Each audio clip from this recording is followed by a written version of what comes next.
to write this book in part because we had seen the video of George Floyd dying, but very few people knew about how he lived. It was important for us to allow him to be removed from the realm of iconography and allow him to be a full human being. And we thought that by telling the world about George Floyd's life, we might be able to tell everyone about the America in which he lived and all of the injustices that he faced, not only in those final 9 minutes of his life, but also over his 46 years and even hundreds of years before that when it comes to his family. And we thought it might show a little bit about not only him as a person and his perseverance and his willingness to keep going despite the unfairness that he faced, but also about who we are as a country and some of the challenges that we face and about the movement that erupted after he died and how people who were part of that movement all believed in making this country a better place. When we started thinking about turning an original Washington Post project to a book project, I thought about the look in George Floyd's eyes on May 25th when he was first confronted by the police officer. He had a terror there. When we thought about what the journalism could do, it set us on a pretty intense mission. And that led to more than 400 interviews with people who are closest to Floyd, his family and friends, all the way up until the President of the United States, because we were hoping to depict a country in its fullness, in all its nuance, in its brilliance, in its tragedy. Because all of those things that were around George Floyd, the school system, the healthcare system, the education system, how wealth is passed down, all those had reverberating impacts on how George Floyd viewed the world, and all of them contributed to why he was so afraid the moment the officer tapped on his window.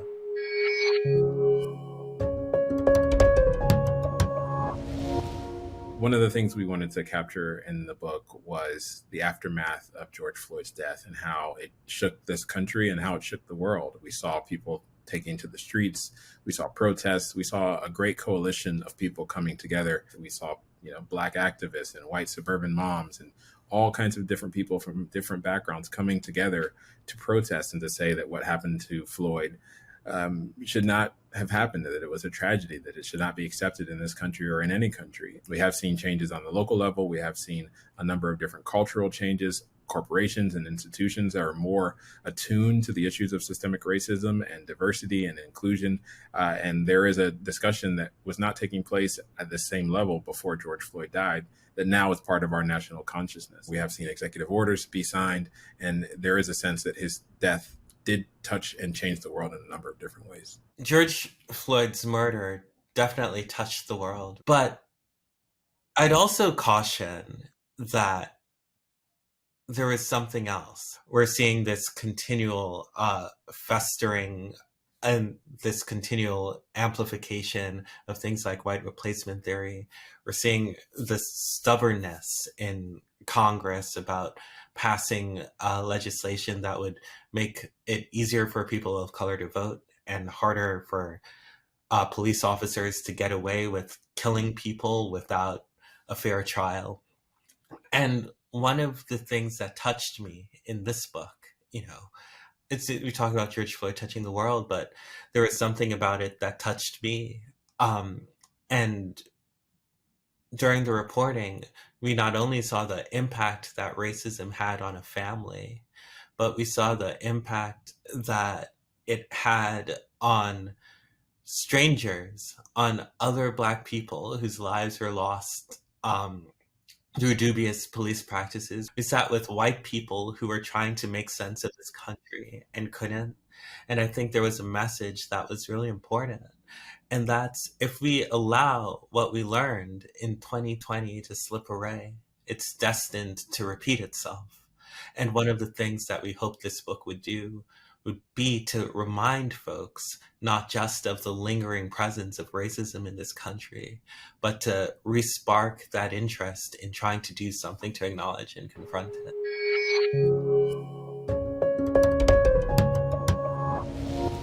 There were so many times in the reporting of this book where, even though we knew the end of the story, we knew that George Floyd died under the knee of a police officer, where reporting his life reporting his background, reporting the comments and the conversations he had with other people, made it clear that, in hindsight, that, it was a foreshadowing of what was about to happen.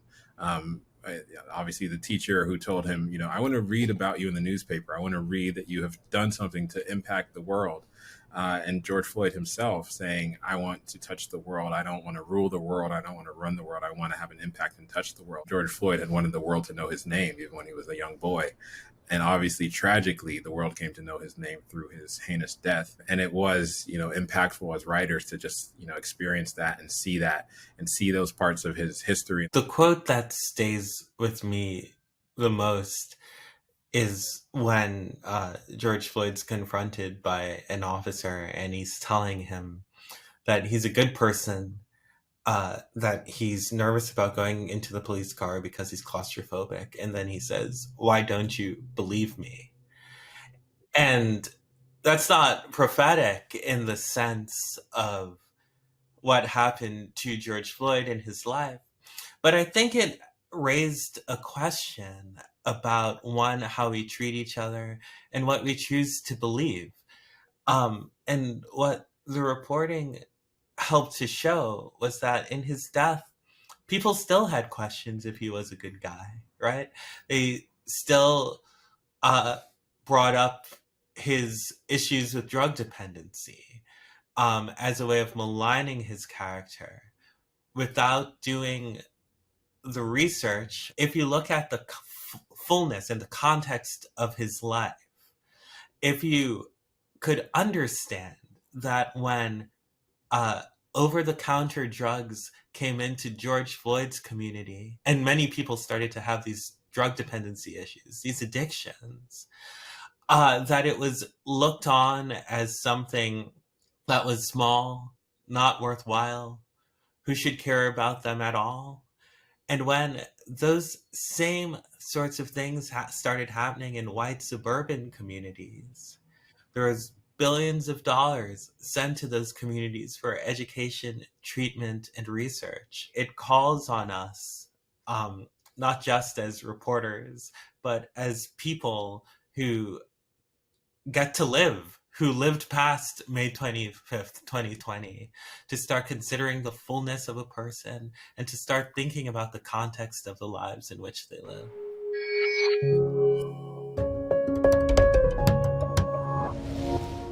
One of the things that I hope readers take away from reading this book is that we all have a responsibility to pay attention to people like George Floyd before they die under the knee of a police officer on video. George Floyd was suffocating for decades in America as a result of various institutions that we all play a role in upholding, we all play a role in defending, we all play a role in constructing. And those systems range from the housing system to the public school education system to the healthcare system to definitely the criminal justice system. And Floyd experienced the harsh caprices of all of those systems in different ways. And I hope, by outlining how the people who were impacted by George Floyd's death can also learn more about his life and learn more about how he struggled under, the knee of the societal systems that we've created, that might allow people to grapple with some of the systems that we've created and hopefully be as animated and be as upset by those systems as they were by the policing system that took his life. I just say that we hope readers also get that there are millions of people in this country who are like George Floyd, that George Floyd was distinct by nature of his spirit, but not his condition. There are millions of families that are still dealing with the reverberations of being exploited and through the sharecropping system, who had generational wealth robbed from them before they could have an intergenerational transfer. There are millions of children who are still in crumbling school systems that remain underfunded because wealthier people and largely white people had left their school district after integration. There are still people who have serious mental health and substance use issues who are African American in this country that do not receive the proper treatment because doctors don't believe them. When we think about the systemic challenges that George Floyd faced, those are some of the questions that we posit because they're important questions and they're things that we have the opportunity today to actually examine and think about and act upon.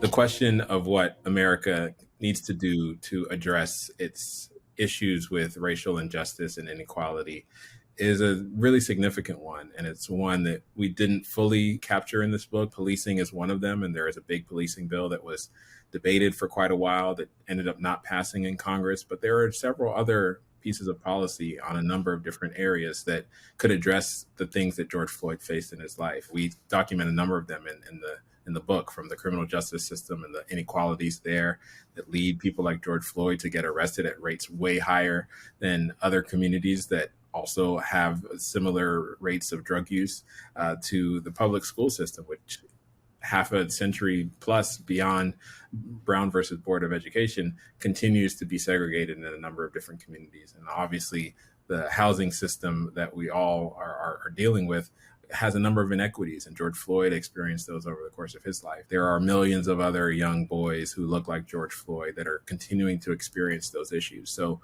it is incumbent upon policymakers and all of us as Americans to think about how we improve those systems and make sure that people who are like George Floyd aren't left behind the way he was by a number of systems. When we think about the question of how to improve things for the actual reader, we make a bet that if you are taken along the journey of a man like George Floyd and you have an understanding, an elevated understanding of some of the structural systems that were supposed to theoretically boost him in life that never fully supported him, the question then becomes for the reader, now that you understand it, how does it change your perspective about how you treat your fellow man?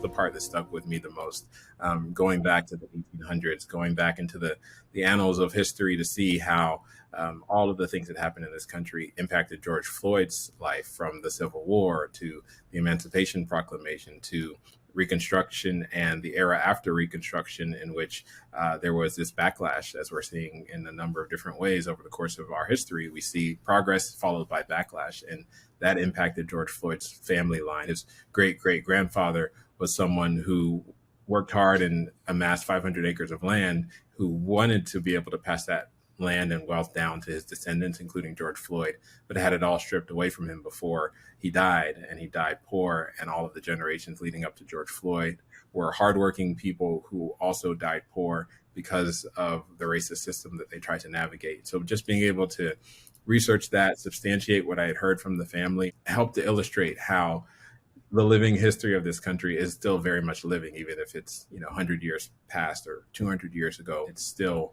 showing up in the 21st century. And it was important, especially as we hear so often that slavery happened such a long time ago, discrimination happened such a long time ago. It was really important for us to show how those things are still having an impact today, and they had a very real impact on George Floyd's life. One of the things that surprised me most in doing the reporting and the research was just how little reporting and research there was on some of the issues. For example, there's a part in the book where George Floyd, he fills out an intake form, and he says that he wants to end his Percocet cravings and that he's hearing voices. And it's ruled that he's faking, that he's making it up. And by the end time, he gets to the end of his life dealing with coronavirus, finding it hard to get a job, finding it hard to keep a job, in large part because of the virus, unable to end the cravings for pills, unable to fully deal with the death of his mother. Many people said George Floyd was he was depressed. The federal government, they put out a study in this century looking at the past 25 years and saying, we have not done enough to research how depression operates in Black men. And it's a problem. It's an urgent problem. Issues that can happen or that play out differently because of a person's race was often disregarded or not seen as elevated enough to draw the attention or the dollars of people who would be able to make decisions was one of the most surprising things.